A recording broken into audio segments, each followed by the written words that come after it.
গুজরাট। প্রকৃতিপ্রেমীরা গুজরাটে এসে মুগ্ধ হন গিরের জঙ্গল দেখে, কচ্ছের রণ দেখে, মেরিন ন্যাশনাল পার্কে বেরিয়ে। পালিতানায় সূক্ষ্ম কারুকার্যপূর্ণ মন্দির বা পাটনের রানী কি বাগ দেখে চোখ ফেরানো যায় না। মহান মানুষদের কাছে শ্রীকৃষ্ণের স্মৃতি বিজড়িত দ্বারকা বা দ্বাদশ জ্যোতির্লিঙ্গের অন্যতম সম্রাট আকর্ষণ কাশী। সর্বোপরি জাতির জনক মহাত্মা গান্ধীর জন্মস্থান কর্মস্থানও গুজরাট। সেই পূর্ণ স্মৃতির টানে দেশ বিদেশের পর্যটক গুজরাটে আসে।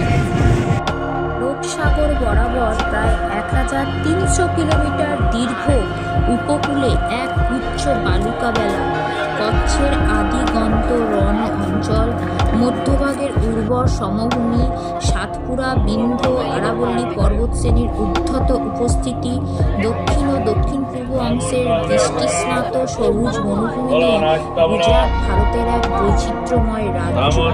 সিন্ধু সভ্যতার স্মৃতি বিজড়িত গুজরাট সৈকত, মন্দির ও বন্যপ্রাণের বিপুল সম্ভার নিয়ে ভারতের পর্যটন মানচিত্রে এক বর্ণময় গন্তব্য। রণ, বন, জল, জঙ্গল সবই মজুত এই গুজরাটে।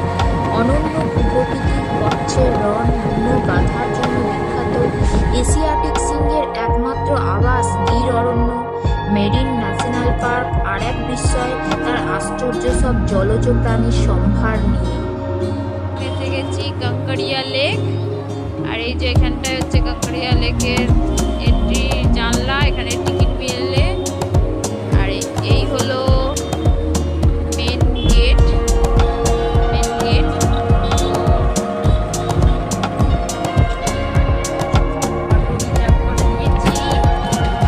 আমরা যাচ্ছি আমাদের প্রথম ঘোরার জায়গা, কি যেন কাঁকড়িয়া লেক।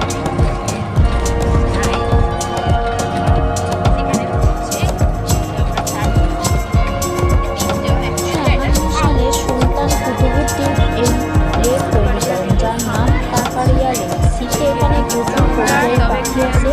মুঘল সম্রাট জাহাঙ্গীর নাকি তার বেগমদের নিয়ে এখানে ভ্রমণে আসতেন। বোটিং সহ এখানে নানান রকম বিনোদনের ব্যবস্থা আছে।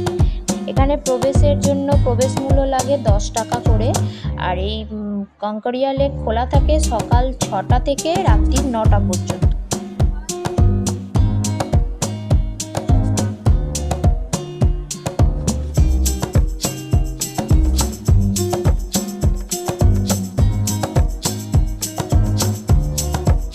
লেকের ভেতরটা বড় গোল করে লেক, তার চারপাশে ঘোরার জায়গা, বোটিং সবই আছে।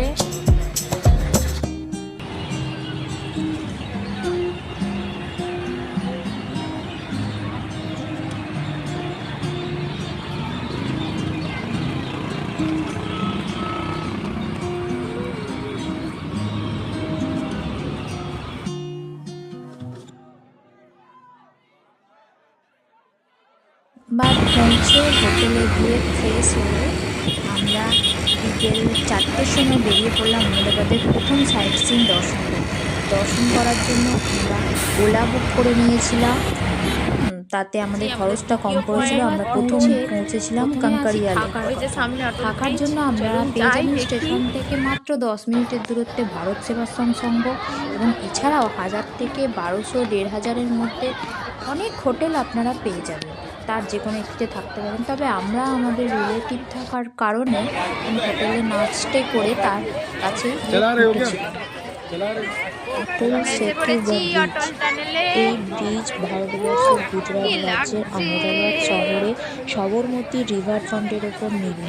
আহমেদাবাদ শহরে হওয়া ঘুড়ির যে উৎসব, সেই ঘুড়ির থেকে অনুপ্রাণিত হয়ে এই ব্রিজের নকশা তৈরি করা হয়েছিল। এই ব্রিজ সবরমতী নদীর পূর্ব এবং পশ্চিম প্রান্তকে একত্রে সংযুক্ত করেছে। অটল সেতু হল পথচারী ত্রিভুজাকার একটি ট্রাস্ট ব্রিজ, যার লম্বাই 300 মিটার এবং চওড়ায় 10 থেকে 14 মিটার পর্যন্ত।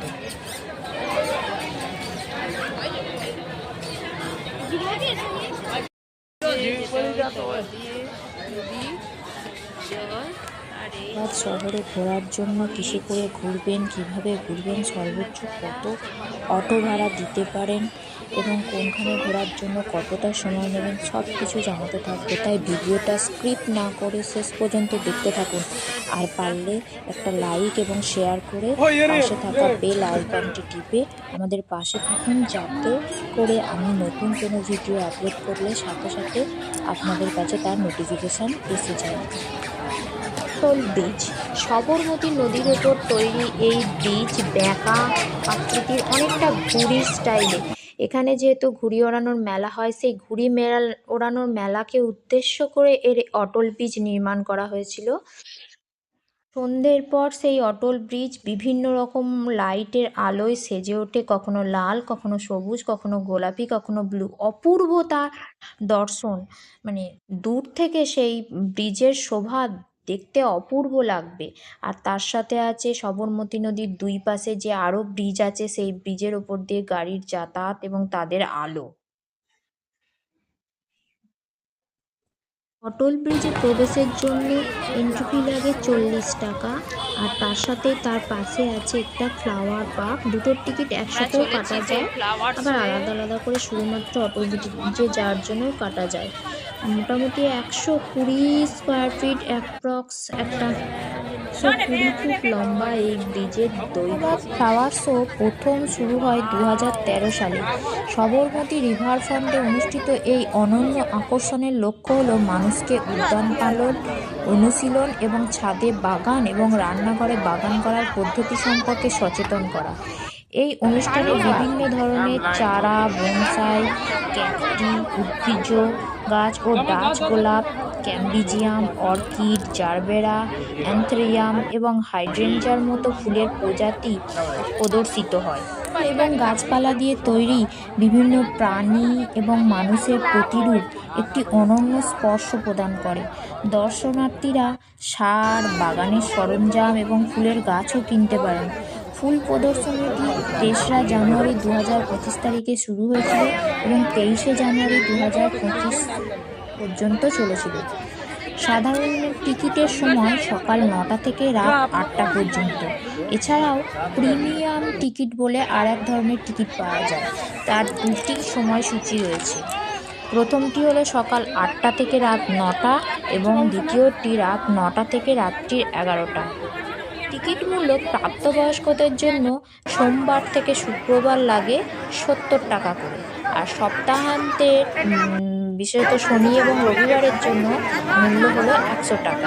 আর যে প্রিমিয়াম স্লটের কথা বললাম, সেই প্রিমিয়াম স্লটের জন্য টিকিট লাগে 500 টাকা।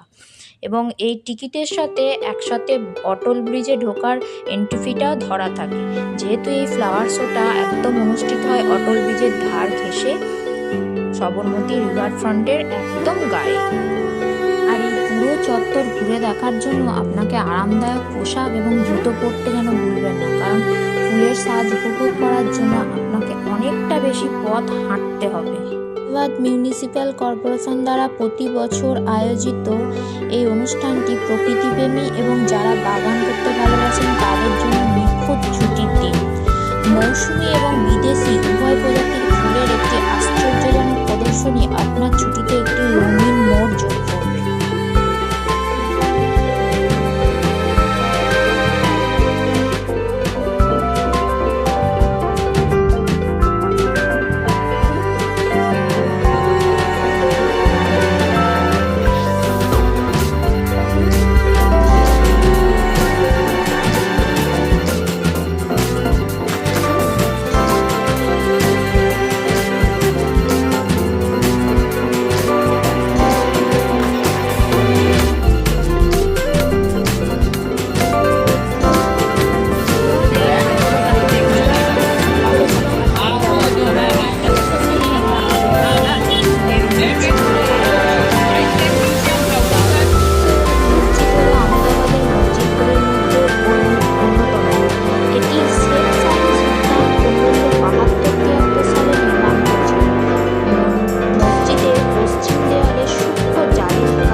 এছাড়া আছে হাওড়া আহমেদাবাদ গরভা এক্সপ্রেস, যেটা কিন্তু সপ্তাহে মাত্র সোমবারেই ছাড়ে।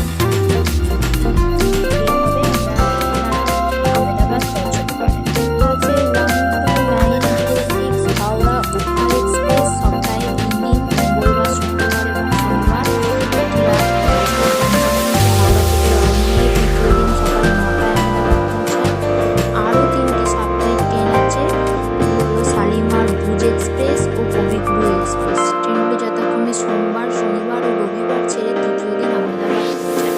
এছাড়া তো প্রতিদিন কলকাতা থেকে আহমেদাবাদ ডাটা বিমান পরিষেবা আছে, তাতে 2.5 ঘন্টার মধ্যে আপনাকে আহমেদাবাদ পৌঁছাবে। শহরের বাইরে দেখুন আগ্রার স্টেপওয়েল। বাঘেলা রানা বীরসুব্রত যুদ্ধে পরাজিত হয়ে সুলতান বেগারা তার রাজ্য জয় করেন এবং রানার অনিন্দ্য সুন্দরী রানী ভিউসাকে বিবাহের প্রস্তাব দেন। স্বামীর শোক সত্ত্বেও রানী রাজি হন, কিন্তু শর্ত দেন তার আগে ওই কূপের জল তৈরি করে দিতে হবে। তড়িঘড়ি সুলতান কূপ খনন করে দেন, কিন্তু রানীর কথা না রেখে কূপে ঝাঁপ দিয়ে আত্মহত্যা করেন। কূপের দেয়ালে এই গাঁথা লিপিবদ্ধ। 5 তলা লিপিত সেই কূপটি এবং তার যে কারুকাজ আপনাকে মুগ্ধ করবে।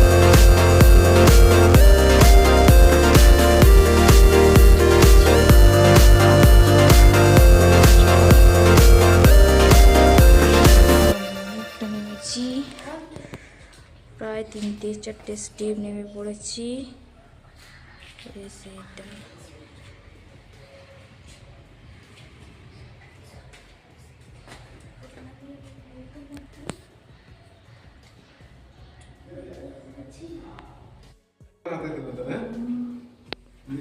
এই হলো আসল কুয়োটা,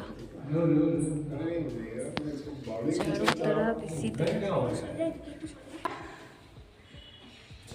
जो স্টেপওয়েলের ওপরটা। আর এই যে এসে স্টেপওয়েলের এই যে জল, এখানেও সিঁড়ি করা আছে জলে, জলে নাম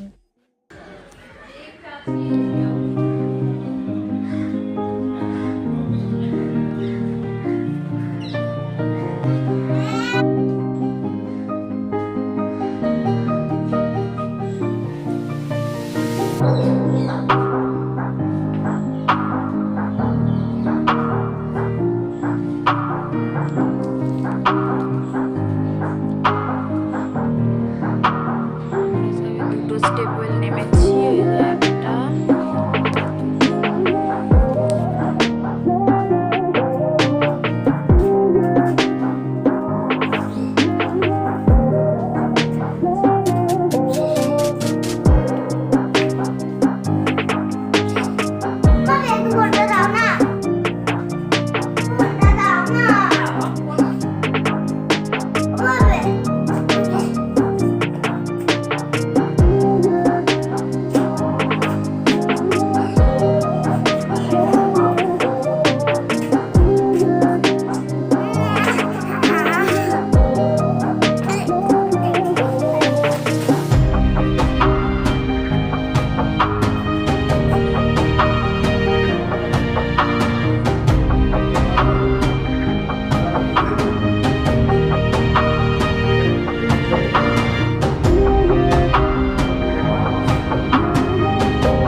আহমেদাবাদকে প্রাচ্যের ম্যানচেস্টার বলা হয়। শহরটির দ্রষ্টব্য স্থানগুলি ঘুরে দেখতে এবং আশেপাশের দর্শনীয় স্থানগুলি ঘুরতে হাতে অন্তত 2 দিন সময় রাখুন। এখানে একটা অটো বা প্রাইভেট গাড়ি নিয়ে সারাদিনে শহরের কাছাকাছি প্রধান দ্রষ্টব্য স্থানগুলি ঘুরে নেওয়া যায়। জৈন তীর্থঙ্কর ধর্মনাথের প্রতি শ্রদ্ধায় সেঠ হরি সিং গান্ধীনগর শহরের মধ্যে নির্মাণ করেন এক জৈন মন্দির, যা হরি সিং জৈন মন্দির নামে পরিচিত। তার অপূর্ব গঠনশৈলী, তার নিখুঁত শিল্প কাজ। 1848 সালে হুতে সিং পরিবার তখনকার দিনে 10 লক্ষ টাকা ব্যয়ে এই সুন্দর মন্দির নির্মাণ করেন। পুরনো মারু ও গুর্জারা স্থাপত্যের কাজ আপনাকে মুগ্ধ করে তুলবে।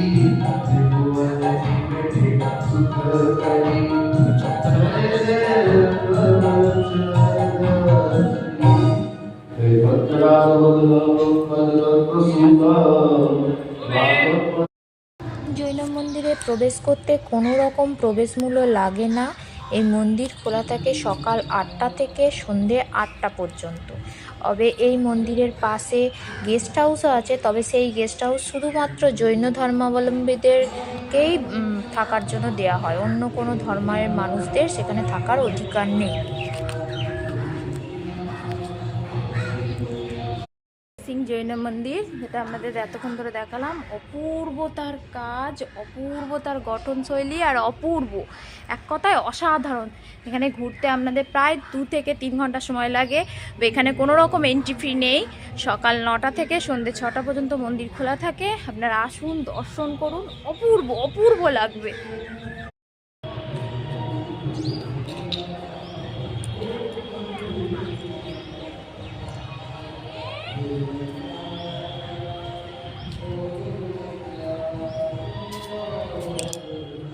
আহমেদাবাদ শহরে সারাদিন ঘুরতে আমাদের অটো ভাড়া পড়েছিল 1300 টাকা। যেহেতু আমরা কোনো হোটেলে ছিলাম না, আমরা একটা ইউটিউবের বাড়িতে ছিলাম, তো সেখান থেকে গান্ধীনগর এবং আহমেদাবাদ বেশ অনেকটা সময় এবং দূরত্ব লেগেছিল, সে কারণে আমাদের টাকার পরিমাণটা অনেকটা বেশি লেগেছিল।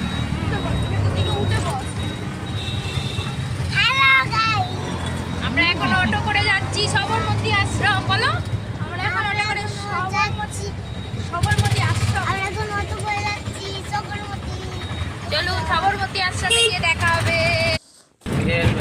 আপনারা আহমেদাবাদ ভ্রমণটা খুব সকাল সকাল শুরু করবেন, না হলে প্রত্যেকটা পয়েন্ট কভার করে উঠতে পারবেন। শিল্পকার সর্দার বল্লভভাই প্যাটেলের মূর্তি, আর এই হলো সেই মেমোরিয়াল যার ভেতরে আমরা ঢুকছি।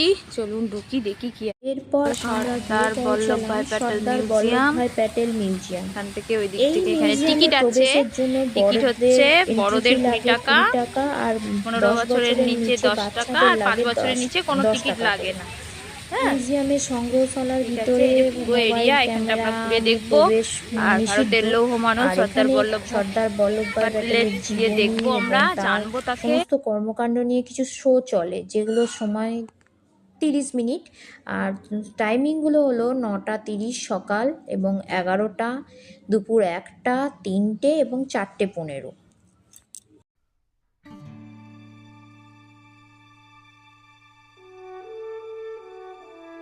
আশ্রমে প্রবেশ করতে কোনো রকম প্রবেশ মূল্য লাগে না।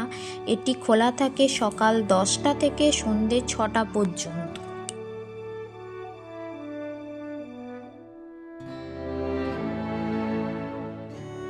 এই হলো সবরমতী আশ্রম, আর এই যে সবরমতী নদী। সবরমতী আশ্রম থেকে আমরা দেখছি সবরমতী নদী, আর এই যে দৃশ্য, যেটা খুব সবরমতী আশ্রম। আর এই যে হচ্ছে রুট ম্যাপ, যেটা দিয়ে আমরা দেখবো আশ্রমের কোথায় কি আছে। ঠিক আছে, চলো বন্ধুরা আমরা দেখে নিই একটু, দেখাতে থাকি। সবরমতী নদীর তীরে গান্ধীজির বানানো সবরমতী আশ্রম। এখানকার সংগ্রহশালাটি বেশ সমৃদ্ধ। প্রতি সন্ধ্যায় এখানে অনুষ্ঠিত হয় ভারতের স্বাধীনতা সংগ্রাম ও গান্ধীজির জীবন নিয়ে তৈরি লাইট অ্যান্ড সাউন্ড শো। শহর থেকে দূরত্ব 25 কিলোমিটার। গান্ধীনগর, যেখানে রাজ্যের রাজধানী। সবরমতী নদীর তীরে মহাত্মা গান্ধী 1917 সালের 17ই জুন এই আশ্রম স্থাপন করেন। এই আশ্রমের ঐতিহাসিক মূল্য অসীম। এখান থেকেই 1930 সালের 12ই মার্চ ডান্ডি অভিযান শুরু করেন গান্ধীজি। বর্তমানে সবরমতী আশ্রম একটি সংগ্রহশালা। 1960 সালের 10ই মে এই সংগ্রহশালার উদ্বোধন করেন তদানীন্তন প্রধানমন্ত্রী জওহরলাল নেহেরু। এই আশ্রমের মধ্যে অবশ্যই দেখবেন হৃদয়কুঞ্জ, যেখানে মহাত্মা গান্ধী থাকতেন। এছাড়াও দেখবেন বিনোবা কুটির, মগন নিবাস, মীরা কুটির ইত্যাদি ইত্যাদি।